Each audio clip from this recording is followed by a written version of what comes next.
के सीएम योगी आदित्यनाथ और ओपी राजभर का वाराणसी में हुई मुलाकात की चर्चाओं पर ओम प्रकाश राजभर ने विराम लगा दिया है।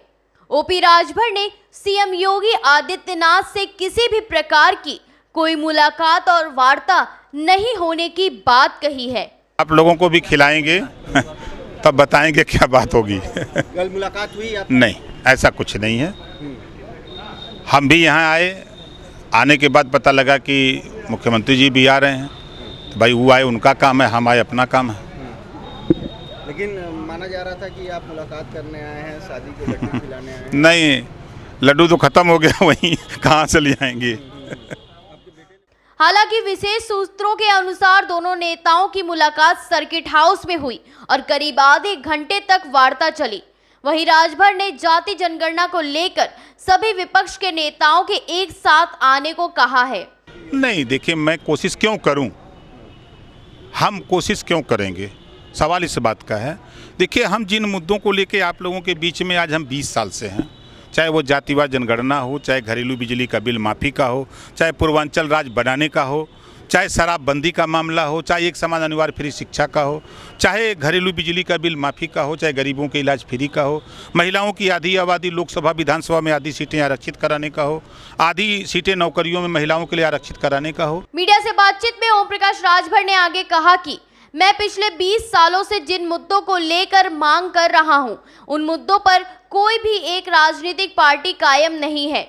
अखिलेश यादव, मायावती, जयंत चौधरी, सोनिया गांधी या नीतीश कुमार जिस दिन एक मंच पर आएंगे, उस दिन वह 2 घंटा पहले हमको बता देंगे। मैं उनसे देश के किसी कोने में पहले उस मंच पर पहुंच जाऊंगा। मैं चाह रहा हूं कि सभी नेताओं का गठबंधन हो। इन सब मुद्दों को लेकर के एक पार्टी का नाम बताए कि इन मुद्दों पर कोई कायम हो। बात तो सब बड़ी बड़ी करते हैं, महिला सशक्तिकरण, बेटी पढ़ाओ बेटी बचाओ, तो आप कानून क्यों नहीं उनके हाथ में दे देते? आधी सीटें आरक्षित कर दो, खुद लोकसभा विधानसभा में बना कानून बना लेंगी। जब हमारी बेटियां दरोगा बन के, सीओ बन के, एसपी बन के निकलेंगी वर्दी पहन करके फोर्स के साथ, तो उनके ऊपर अपराध करने वाला छोड़ के प्रदेश नहीं देश भाग जाएगा। हम तो आज भी आपके सामने कह रहा हूँ, बराबर कहता हूँ कि अखिलेश जी, मायावती जी, सोनिया जी, नीतीश जी, जयंत जी जिस दिन एक मंच पर आने का ऐलान करें, 2 घंटा पहले हमको बता दें प्रदेश के किसी कोने में, हम उन लोगों से पहुंचने से पहले उनके यहाँ पहुंच जाएंगे। हाँ, बिल्कुल होगा। हम तो चाह रहे हैं कि ये अगर कहते हैं कि पिछड़े दलित के साथ अन्याय हो रहा है, अल्पसंख्यक के साथ अन्याय हो रहा है, तो ये लोग इकट्ठा क्यों नहीं होते हैं? क्या कारण है? यही लोग दुश्मन हैं। यही दोनों लोग नहीं चाहते हैं कि पिछड़े दलित का हित हो। अखिलेश जी और मायावती जी क्यों नहीं इकट्ठा होते हैं? लेकिन अखिलेश यादव से लेकर कांग्रेस तक ये मांग तो पूरी मांग करने से होगा। जब सत्ता में थे तब नहीं याद आता है, सत्ता से बाहर आते हैं तब याद आता है। डबल इंजन की सरकार उस समय थी, सपा की सरकार थी, यहाँ दिल्ली में समर्थन था, बसपा की सरकार थी, समर्थन था, तब नहीं याद आया कि जातिवाद जनगणना करा दें, एक समान अनिवार्य फ्री शिक्षा लागू कर दें, बिजली का बिल माफ़ कर दें गरीबों का। इस बारे में सत्ता पक्ष की किसी से बात चल रही है? किसी से कोई बात नहीं भैया, हम एकदम जैसे आपसे मिलते हैं वैसे ही सबसे मिलते हैं। नज़दीकियाँ लगातार बढ़ती जा रही हैं, प्रदेश अध्यक्ष भी आए थे आपके घर।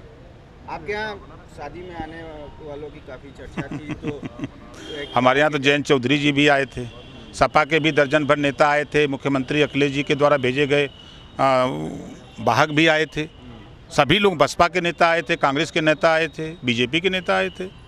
अब बीजेपी के नेता आप लोगों को ज़्यादा इस नाते दिखाई देते हैं भाई, जैसे बारात में दुल्हा, तो सबको दिखता है, सरकार उनकी है, तो ताम झाम है, मार पुलिस फोर्स लग जाती है तो लगता है कि मंत्री जा रहे हैं। अब आप अकेले गाड़ी से बैठ के जाइए तो कोई ताकेगा? यही है और कोई कहानी नहीं है। कॉमन सिविल कोड को लेकर के खूब चर्चा हो रही है, इस पर ऐतराज भी जताया जा रहा है, आपका क्या पक्ष है? देखिए, किसी चीज़ को के विषय में ये जब विपक्ष का अगर गलत हो रहा है तो ये सारे विपक्ष इकट्ठा होकर के सत्ता पक्ष से बात क्यों नहीं करते कि ये गलत हो रहा है, इसको इससे सही करो? खाली आपके चैनल पर आकर के बोल देने से तो बात नहीं बनेगी। वो बैठ करके इसका निस्तारण तो करते। आज बेरोजगारी चरम पे है, बोल तो रहे हैं, फिर आप बैठ करके सभी लोग एक साथ क्यों नहीं मंथन करते?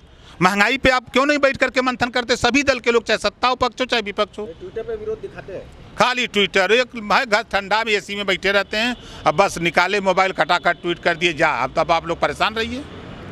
गाजीपुर लोकसभा उपचुनाव की तैयारी की जा रही है, किसको समर्थन दे रहे हैं? हमारी पार्टी चुनाव अकेले लड़ेगी। हम भी चुनाव की तैयारी में लगे हुए हैं। लोकसभा से पहले जाति जनगणना कराने की बात विपक्ष कर रही है, खासकर बिहार में इसकी आवाज़ बुलंद हो रही है। तो क्या उत्तर प्रदेश में आप इसकी आवाज़ बुलंद करेंगे, जैसे आप लगातार बोलते आ रहे हैं? हम 20 साल से इस बात को कह रहे हैं। बसपा भी सरकार सत्ता में थी तब भी नहीं सुनी, सपा सत्ता में थी तब भी नहीं सुनी, कांग्रेस सत्ता में थी नहीं सुनी, बीजेपी सत्ता में नहीं सुन रही है। तो फिर कौन करेगा? अभी सत्ता से बाहर ये भी हो जाएंगे तो ये भी शुरू कर देंगे कि नहीं जातिवार जनगणना होनी चाहिए। जब सत्ता में नहीं थे तो बोल ही रहे थे। ऐसा नहीं है कि जो चीज़ें हैं संविधान के दायरे में हैं। बाबा साहब डॉक्टर अम्बेडकर जी ने जो संविधान में व्यवस्था दिया है, हर 10 साल पे जातियों की गिनती होनी चाहिए, लेकिन उसके लिए कोई योजना नहीं। बस खाली चलो फॉर्मेलिटी पूरा करो। बिहार तो इसकी कवायद कर रहा है, तो क्या आप नीतीश कुमार के साथ रहेंगे? मैं तो बार बार कहता हूँ, नीतीश जी, लालू जी, नीतीश जी हो गए यूपी के लिए, अखिलेश जी हो गए, मायावती जी हो गए, जयंत जी हो गए, ये लोग एक साथ जिस दिन मंच पे आवे 2 घंटा पहले हमको बतावें, हम भी उस पर हाजिर रहेंगे।